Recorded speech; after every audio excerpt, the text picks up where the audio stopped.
Бейнебаянды бастамас бұрын айта кетейін. Каналға аз ғана адам жетпей тұр. Подписка басып кетсеңіздер, разы боламын. Бұл оқиға шын өмірден алынған.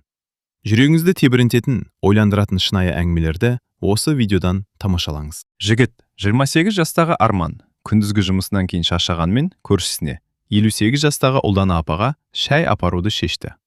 Ұлдана апа жалғыз тұратын, бірақ әрқашан жолы жүзді, жанға жайлы әйел еді. Арман үйінің есігін ашқанда, апаның әлдеқашан дайын тұрғанын көрді. Үстелде жаңа қақталған шай мен күлімдеген нан кесе тұрды. Арман, кеш келгенсің ғой, деді Ұлдана апа, даусы жұмсақ, әрі жылы. Кел, шай ішейік.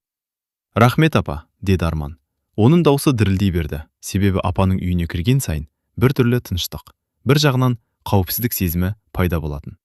Шай үстінде әңгіме басталды. Алдымен күнделікті жаңалықтар, дүкендегі баға, ауа райы туралы әңгімеледі. Бірақ бір кезде Ұлдана апаның даусы өзгере бастады. Ол кенеттен бір түрлі тыныштыққа батып, көзін терең ойға жіберді. Арман, мен саған бір нәрсе айтайын ба? Деді ол сыбырлап. Өмірімде болған нәрсені ешкімге айтпағамын. Бәлкім сен тыңдауға дайынсың. Арман басын изеді. Жігітке бұл күтпеген сәт қызық әрі бір түрлі тартымды болды. Ол апталап естімеген әңгімелерді тыңдайтын сезді. Мен жас кезімде... Ұлдана апаның даусы әлсіз, бірақ анық болды. Менің армандарым көп еді. Жастар сияқты жүрегім үнемі жаңа нәрсені аңсайды. Бірақ тағдыр бәрін өзгертті. Арман оның сөзін тыныш тыңдап отырды. Үстелде тұрған шай буы көзді ашты, бірақ ешкім қозғалған жоқ. Бұл қарапайым көрініс сияқты көрінгенмен, екеуінің арасындағы әдеттегі шынайы қарым-қатынас жаңа жолға түскендей болды. Сен қалай ойлайсың, Арман? Адам өзінің тағдырын өзі таңдай ала ма? Деп сұрады Ұлдана апа кенеттен. Арман ойланып қалды. Бұл қарапайым сұрақ еді, бірақ оның өміріне әсер ететіндей ауыртпалық бар сияқты еді. Сол күні Арман үйлеріне қайтқанда, жүрегі бұрынғыдан ерекше дүрсілдеп тұрды. Ол түсінді. Қарапайым көршісіне шай апару сәті оның өмірін ешқашан бұрынғыдай қалдырмайды. Сол бір кездесу болашақтағы барлық өзгерістердің бастамасы еді. Келесі аптада Арман тағы да Ұлдана апаға шай апаруды шешті. Бүгінгі күні ауада салқын, бірақ күннің соңғы сәулесі апаның үйінің терезесінен жылы ойнағандай түсіп тұрды. Арман есікті ашқанда апаның күлімдеген жүзінен бір түрлі мұң байқалды. Арман, келдің бе? Деді Ұлдана апа, даусы сәл ауыр. Кел, отыр. Арман үстелге отырғанда апаның қолындағы қасық шайға сәл дірілдеп түсті. Сол сәт Арман бір нәрсені байқады. Әдеттегі жылы сөйлеген әйелдің көзінде жалғыздық, тіпті қайғы бар еді. Кешірші, Арман, деді апа, тынысын ішіне тартып. Менің жалғыздықты сезінуім көбейіп кетті. Балаларым басқа қалада, жұмысқа кеткен. Кейде тіпті саған апарып шай ішкенінде бір өзіңді сөйлесетін адам тапқандай сезінемін. Арман үндемей тек басын изеді. Бұл әңгіме оған күтпеген болды. Қарапайым көршісі, әрдайым жылы жүзді әйелдің де ішкі әлемі сонша күрделі екенін түсінді. Содан кейін апа кенеттен оның қолын алды. Сен білесің бе, Арман, менің өмірімде бір үлкен қателік болды. Жас кезінде біреуге сеніп, бәрін құрдым. Сол кезде бәрі басқаша болар еді.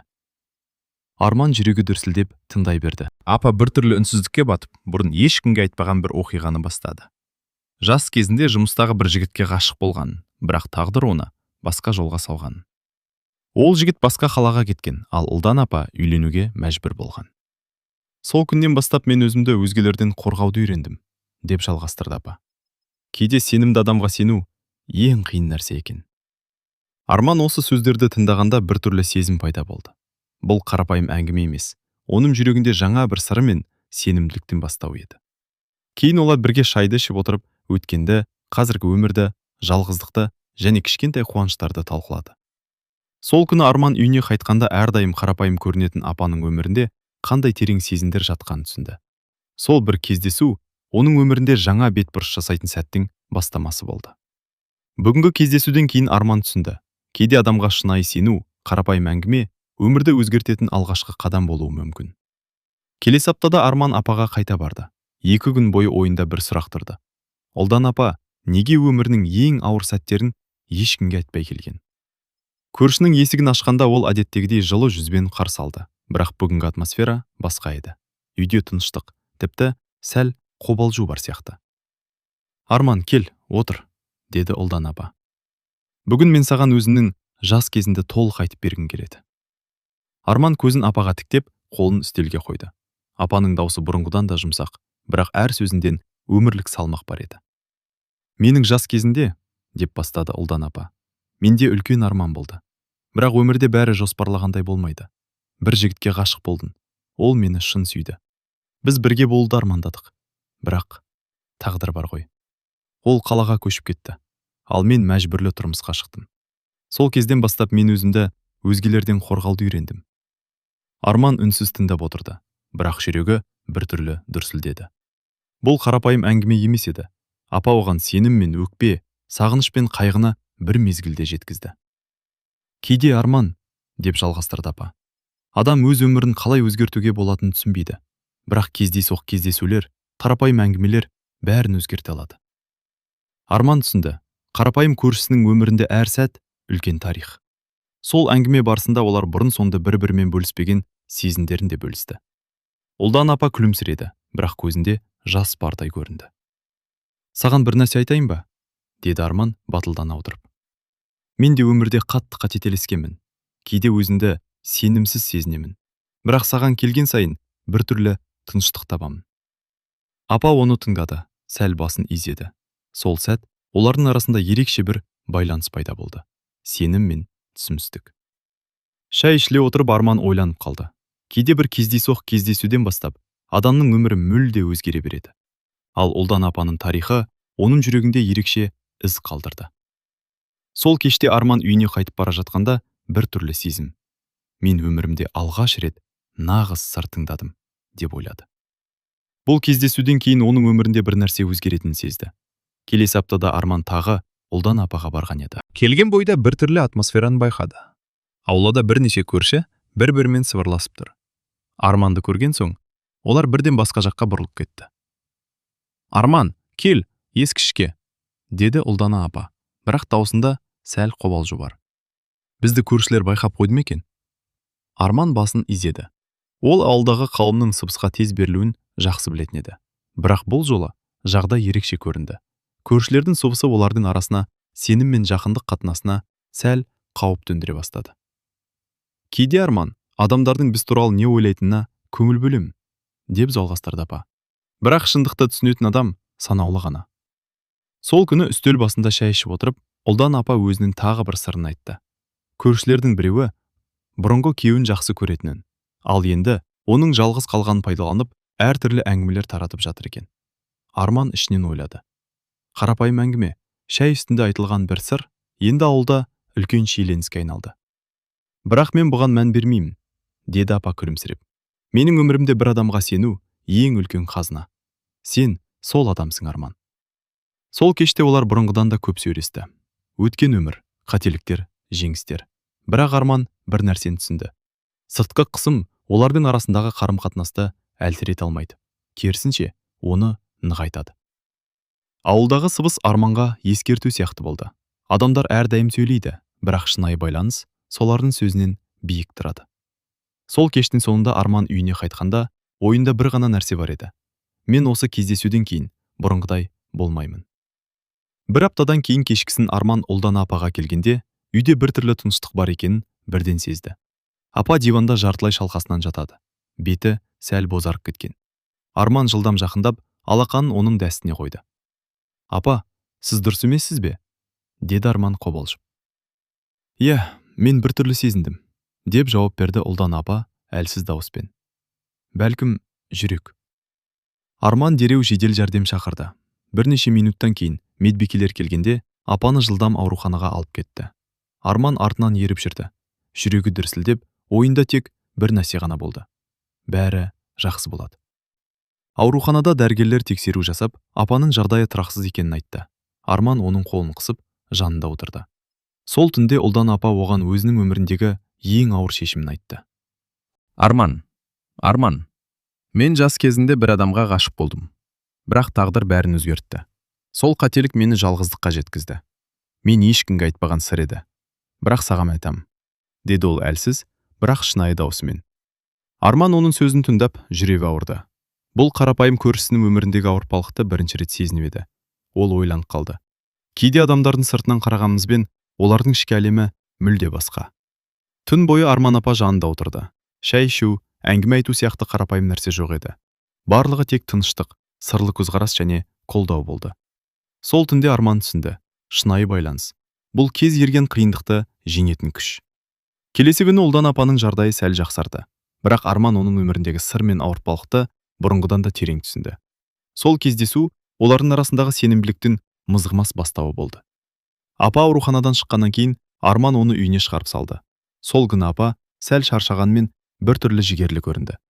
Арманға үстел үстінде бірнеше ескі фотосурет, хаттар және жазбалар берді. Арман, бұл менің жас кезіндегі фотоларым мен хаттарым, деді Ұлдан апа. Олар менің өткенімнің ізі. Кейде еске алу ауыр, бірақ сенімен бөліскім келді. Арман фотосуреттерді қарап отырды. Жас апа бейнесінде күлімсіреген, арманшыл көздері бар дос жігіттермен бірге түскен суреттерді көрді. Әрбір хатында махаббат, үміт, кейде өкпе мен сағыныш бар еді. Бұл хатты көр, деді апа бір кішкентай конвертті беріп. Бұл менің алғашқы ғашама жазған хатым. Бірақ ол ешқашан оқылмады. Сол кезден бастап мен өзімді қорғай бастадым. Арман хатты ашып оқыды. Әр сөз жүрекке ауыр тиді. Махаббат, сенім, армандар. Бірақ тағдыр бәрін өзгертті. Ол алғаш рет Ұлдан апаның жас кезінде қаншалықты сезімтал, бірақ тағдырға бағынғанын түсінді. Сол күндер мені мықты етті, деп жалғастырды апа. Бірақ кейде адам өткенін еске ала отырып, болашаққа жол іздейді. Сен менің сол жылдағы бергішсің, Арман. Сол сәт Арман біртүрлі сезімге бөленді. Қарапайым көршісінің өміріндегі күрделі тарих, сырлы өткен шынайы сезімдер, бәрі оның жүрегінде ерекше із қалдырды. Ол түсінді, әр адам тарихы бар кітап, ал сен тек оның бетін ашып оқып жатырсың. Кешкісін олар тағы да шай ішіп отырып, өткенді еске алып, армандар мен қателіктерді талқылады. Арман өмірінде алғаш рет басқа адамға осындай керең сеніммен қарады. Сол күннен кейін оның ойында бір ғана нәрсе болды. Қарапайым кездесу, бір кесе шай. Адамның өмірін мүлде өзгертетін сәтке айналуы мүмкін. Бір аптадан кейін Ұлдан апаның үйіне күтпеген қонақ келді. Оның көптен көрмеген бауыры Әлдібек. Ол ауылға бірнеше күнге келгенін айтып, апаның үйіне кірді. Бірақ келуі біртүрлі кернеу тудырды. Апа, сен неге Арманды үйге шақырып жатырсың? Деп сұрады Әлбек, бетінде күдік бар. Біз бұл жастарға сенеміз бе? Білмеймін. Арман бұл сәтте алғаш рет өзіне қысым сезді. Ол ештеңе айтпай, тек бауырға қарап отырды. Бірақ Ұлдан апа үнсіз қалмады. Әлбек, менің өмірім өзімдікі. Арман тек көршім емес, сенімім. Мен оған сенемін. Әлбек бетін қатаң етіп, бірақ ақырында басын изеді. Сол кезде Арман бір нәрсені түсінді. Сыртқы кедергілер, туысқандардың сыбысы, өмірдің бір бөлігі ғана, ал шынайы байланыс оған мықты тірек болады. Келесі күні ауылда әртүрлі әңгімелер тарады. Көршілер апа мен Арманның жиі кездесетінін көріп, сыбыс таратты. Біреулер бұл жай ғана қарапайым көмеске қызығушылық деп ойлады. Енді бірі одан да қатты ой құрды. Арман, байқап отырсың ба? Деді апа бір сәтте. Адамдар әрдайым сөйлейді. Бірақ біз өз өмірімізді өзіміз басқаруымыз керек. Сол күні олар бірге шай ішіп отырып, өткен күндерді, қателіктер мен тосын оқиғаларды талқылады. Арман түсінді. Адамдардың сыбысы ешқашан шынайы сезім мен сенімді өзгерте алмайды. Сол кеште үйдің тыныштығында Арман мен Ұлдан апа арасындағы байланыс бұрынғыдан да мықты болды. Сыртқы қысымдар, туыстар, ауылдағы сыбыс, бәрі тек олардың сенімін нығайту үшін берілген сынақ сияқты көрінді. Арман ойлады. Мүмкін шынайы байланыс өмірдегі ең қиын, бірақ ең бағалы нәрсе. Сол түн олардың арасындағы шынайы достық пен сенімділік бастамасын одан сайын тереңдетті. Келесі аптада Арман Ұлдан апаға барған кезде апаның беті біртүрлі тынып тұрды. Ол бір нәрсе айтуға дайындалып тұрғандай. Арман бірден сезді. Бүгін бұрынғыдан да маңызды әңгіме болады. Арман, мен саған бәрін ашық айтып бергім келеді, деді Ұлдан апа, көздерінде күңгірт мұң бар. Өмірімде болған барлық жағдайларды, неге мен жалғыз қалғанымды, неге кейде адамдарға сенбей кеткенімді. Арман үнсіз басын изеді. Екі адам арасында біртүрлі тыныштық орнады. Мен жас кезінде қатты ғашық болдым, деп жалғастырды апа. Бірақ тағдыр бәрін өзгертті. Кейде адам өз жүрегін тыңдамай, жағдайға бағынады. Сол күннен бастап мен өзімді қорғауды үйрендім. Бірақ сен келгеннен кейін менің өмірім қайтадан ашыла бастады. Арман оған өз сырын бөлісті. Өткендегі қателіктерін, сенімсіздік пен оқшауланған күндерін айтты. Оның дауысы тыныш, бірақ шын жүректен шыққан еді. Сол күннен бастап мен түсіндім, деді Арман. Кейде кездейсоқ адамдар өмірімізге үлкен өзгеріс әкеледі. Сен сол адамсың, Ұлдан апа. Апа үнсіз қалшалды да күлімсіреді, бірақ көзінен жас домалады. Сол сәт екеуінің арасындағы сенім мен түсіністік бұрынғыдан да мықты болды. Арман, бүгін мен саған сенімімді толық беремін, деді Ұлдан апа. Бәлкім өмірде бір-бірімізге осылай қажет болған шығармыз. Сол кеште олар ұзақ отырып, өткенді, қазіргі жағдайды, күткен күндерді талқылады. Арман түсінді. Өмірде кездейсоқ көрініп, қарапайым сияқты көрінетін адамдар шынайы өмірдің ең маңызды белгішілері. Кештің соңында Арман үйіне қайтқанда, жүрегінде біртүрлі жылылық пен сенім болды. Ол біледі, кездесуден кейін ештеңе бұрынғыдай болмайды. Әрбір қарапайым сәт өмірді өзгерте алатын күшке ие. Күнделікті қарапайым өмір жалғасып жатқандай көрінді, бірақ Арман мен Ұлдан апа үшін бәрі бұрынғыдан өзгеше болды. Сол кездейсоқ кездесулер, бір кесе шай, ашық әңгімелер олардың өмірін мүлде өзгертті. Арман таңертең үйінен шыққанда жүрегінде бір ерекше сезім болды. Ол енді өмірді бұрынғыдай қарапайым көзқараспен көрмейтін түсінді. Әр адамның ішкі әлемі терең, Әр кездесу болашаққа жаңа мүмкіндік. Ұлдан апа да өзгеше еді. Өткен ауыртпалықтар, жалғыздық, сыртқы қысым, бәрі оның күшін арттырды. Ол енді өз өмірін қоршап отырған сыбыстар мен кедергілерге қарамастан шынайы байланысқа сенім арталды. Сол күні олар тағы да шай ішіп, өткенді еске алып қазіргі сәтті бағалап отырды. Арман ойлады.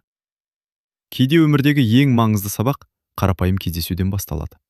Арада уақыт өткен сайын олардың қарым-қатынасы тереңдей түсті. Бір-біріне сенім мен қолдау беріп, әр қиындықты бірге жеңуге үйренді. Арман өз өмірінде алғаш рет адамға шын жүректен сенуді және бір қарапайым қарым-қатынас арқылы өмірін өзгертуді түсінді. Бәлкім, әр кездейсоқ кездесу өмірге жаңа жол ашатын белгі, деді Арман ішкі оймен. Иә, деп жауап берді Ұлдан апа. Кейде шынайы байланыс тағдырдың ең жақсы сыйы. Сол сәттен бастап олардың өмірі бұрынғыдан мүлде өзгеше болды. Кездесу, сырлы әңгіме, бір кесе шай, қарапайым көрініс сияқты көрінгенімен, шын мәнінде өмірдің ең маңызды өзгерісіне келген сәтке айналды. Арман мен Ұлдан апаның тағдыры кездейсоқтық емес, шынайы сенім мен ашықтық арқылы өзгеретінін дәлелдеді. Сол қарапайым кездесуден бастап, олардың өмірі жаңа бағытқа түсті, ал жүректері бұрынғыдан да жылы әрі сенімді болды.